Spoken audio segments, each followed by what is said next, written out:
දෙදස් 500ක ඉතිහාසයක් මුළුල්ලේ සම්බුද්ධ ශාසනයත් අපේ ආදරණීය මාතෘ භූමියත් රැකගත් ඒ අරහත් දජේ හිමි ශ්‍රී විජිතාරාමාධිපති ශ්‍රී විජිත දහම් පාසලේ ගරු විහාරාධිපති අපේ නායක හාමුදුරුවෝ පූජ්‍යපාද මීවැල්ලාවේ පඤ්ඤාතිස්ස අපේ නායක හාමුදුරුවන්ගෙන් අවසරයි.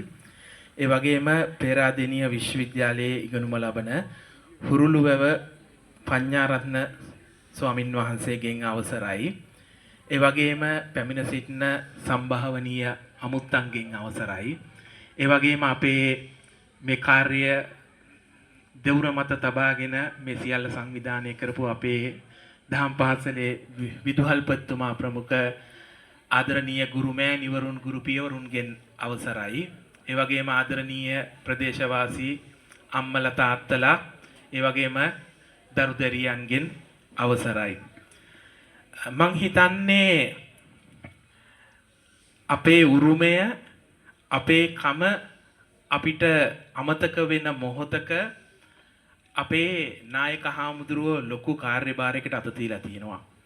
මං හිතන්නේ මම මේ පන්සල් භූමියට මේ ප්‍රදේශයට පැමිණෙන 3 වෙනි හෝ 4 වෙනි අවස්ථාව නේද අපේ හාමුදුරුවනේ. ඉතින් අපි විශ්වාස කරනවා දැන් අපි දේශපාලකයෝ අපේ හාමුදුරුවනේ. ඉතින් මේ රට හදන්න ඕනේ කියලා අපි හැමදාම කතා කරනවා. අපි මේ ආදරණීය අම්මලා තාත්තලා ප්‍රදේශවාසී අපි හැමෝම හිතන් ඉන්නවා මේ දේශපාලකයෝ රට හදයි කියලා. මං හිතනවා අපේ හාමුදුරනේ අපි දේශපාලනය කරන්නේ නමුත් අවංක වෙන්න ඕනේ. මේ රට හදන තැන දේශපාලකයට විතරක් කරන්න පුළුවන් දෙයක් නෙවෙයි.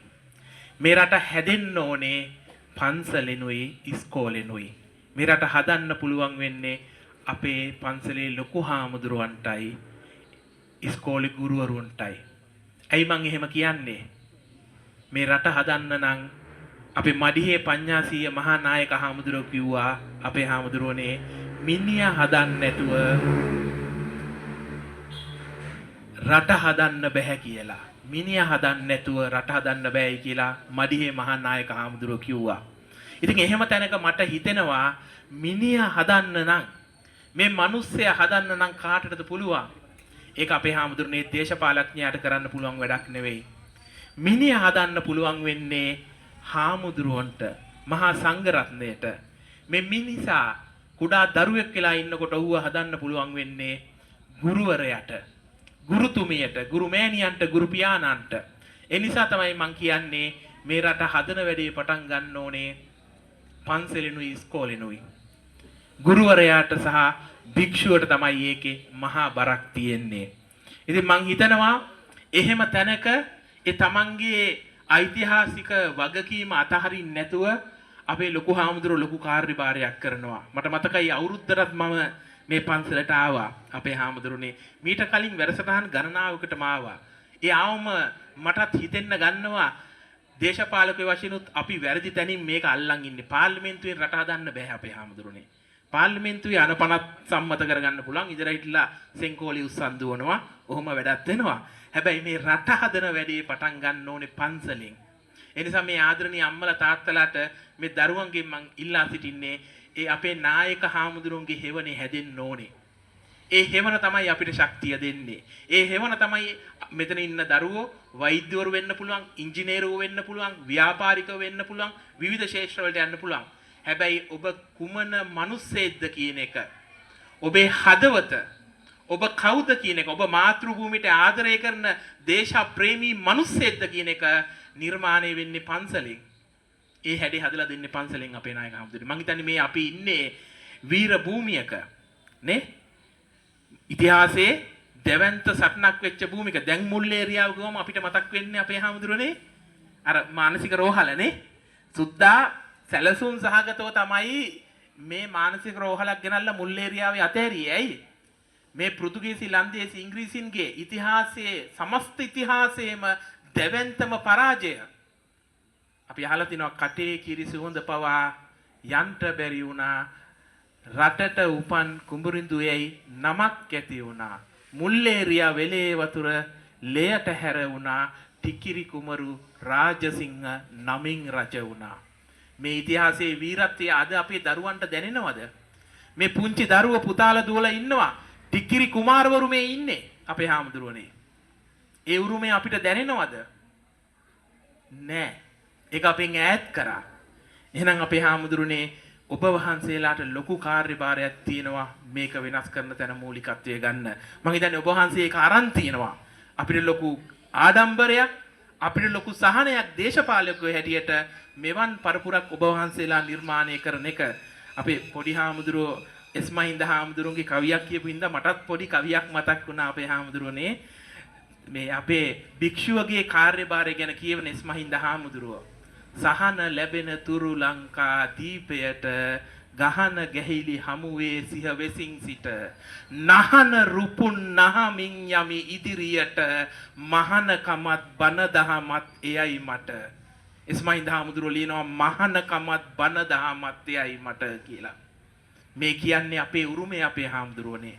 ඒ භික්ෂුන් වහන්සේලා කෙරෙහි මම එකයි පටන් ගන්නකොට කිව්වේ 2500ක ඉතිහාසයක් මුළුල්ලේ මේ රට රැකපු හයිය අපේ හාමුදුරුවනේ මහානකමත් බණ දහමත් යයි මට මේ පන්සලට එනකොට අපේ හාමුදුරුවනේ මට ඒ වචන මැවිලා පේනවා. ඔබ වහන්සේ ලොකු කාර්යභාරයක් කරනවා. මං හිතනවා අපිට මේ සමස්ත රටේම මෙවැනි කාර්යයක් ක්‍රියාත්මක කරන්න පුළුවන් මෙවැනි අපේ නායක හාමුදුරුවෝගේ තව නායක හාමුදුරුවෝ බිහිවිලා මේ වැඩ කටයුතු කරනවා නම් මේ රට අපිට ගොඩ දා ගන්න පුළුවන් වෙනවා අපේ හාමුදුරුවනේ. අපි දන්නවා මේ අපි ඉන්න මොහොතේ අපේ මහා සංඝරත්නය භික්ෂුන් වහන්සේලා අරඹයා දැවැන්ත සමාජ ජාල මාධ්‍ය ඇතුලේ දැවැන්ත මඩ විරෝධතා ව්‍යාපාරයක් යනවා. අපේ කමට අපේ උරුමයට පයින් ගහන්නේ. ඉතින් එහෙම තැනක මේ ගමේ ඉන්න අපේ ආදරණීය අම්මලා තාත්තලා දරුවෝ ටික එකතු කරගෙන මේ කරන වැඩේ දැක්කම අපිට අපේ රටේ අනාගතය ගැන හොඳ බලාපොරොත්තුවක් තියෙනවා.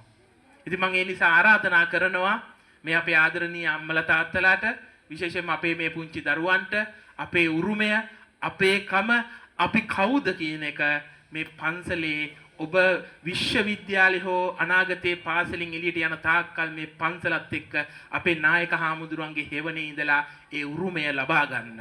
ඒ උරුමය අතහැරෙන්න දෙන්න එපා. අපි කවුද කියලා දැනගෙන අපි ලෝකෙට ගියොත් අපේ හාමුදුරුවනේ අපිට ජයග්‍රහණයක් තියෙනවා. අද අපිට වැරදිලා තියෙන ප්‍රධානම දෙයක් තමයි අපි කවුද කියලා අපි දන්නේ. අපේ උරුමය අපි දන්නේ. අපේ අයිතිය අපි දන්නේ.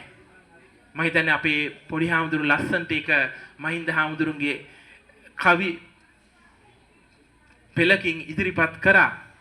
ඉතින් මං හිතනවා මේ කාරණා එක්ක අපිට ලොකු දෙයක් මේ රට වෙනුවෙන් කරන්න තියෙනවා. ඉතින් ඒක කරන්න පුළුවන් වෙන්නේ අපේ උරුමයත් එක්ක, අපේ කමත් එක්ක, අපි කවුද කියන එක. ඒක අපිට මේ අපේ උරුමයෙන් ඉතිහාසයෙන් පවරලා දීපු වගකීමක්. ඒ නිසා මම දීර්ඝව කතා කරන්න බලාපොරොත්තු වෙන්නේ නැහැ. නැවත වරක් අපේ නායක හමුදුරන්ට ස්තුතිවන්ත වෙනවා. මේ උරුමය මේ අනේක ප්‍රශ්න මැද මං හිතන්නේ මේ වැඩ කටයුතු සංවිධානය කරන්නේ අපේ නායක හමුදුරෝ. ඉතින් මේ සියල්ල එක්ක මේ අනාගත දරු පරපුරට අනාගත ලාංකීය පරපුරට මේ අපේ උරුමය ලබා දෙන්න කරන කැපවීම. ඒ වගේම අපේ විදුහල්පතිතුමා ප්‍රමුඛ ආදරණීය ආචාර්ය මණ්ඩලයේ මෑණිවරුන්ට පියවරුන්ට ඒ වගේම මෙතනට එකතුලා ඉන්න අම්මලා තාත්තලාට සදහවත් ඔබ සියලු දෙනාටම නැවතවරක් ස්තුතිවන්ත වෙනවා.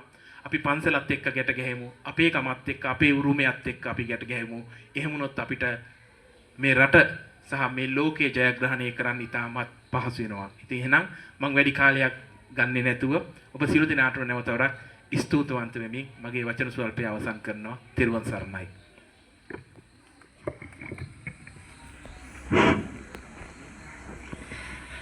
ඒ ඔබ තමුන්වන්සේලා ආමන්ත්‍රණය කළේ දෙවන පරපුර පක්ෂයේ නායක උදේ විජේවීර මැතිතුමනි. ඔබතුමන්ට අපගේ ගෞරවනීය ආදරණීය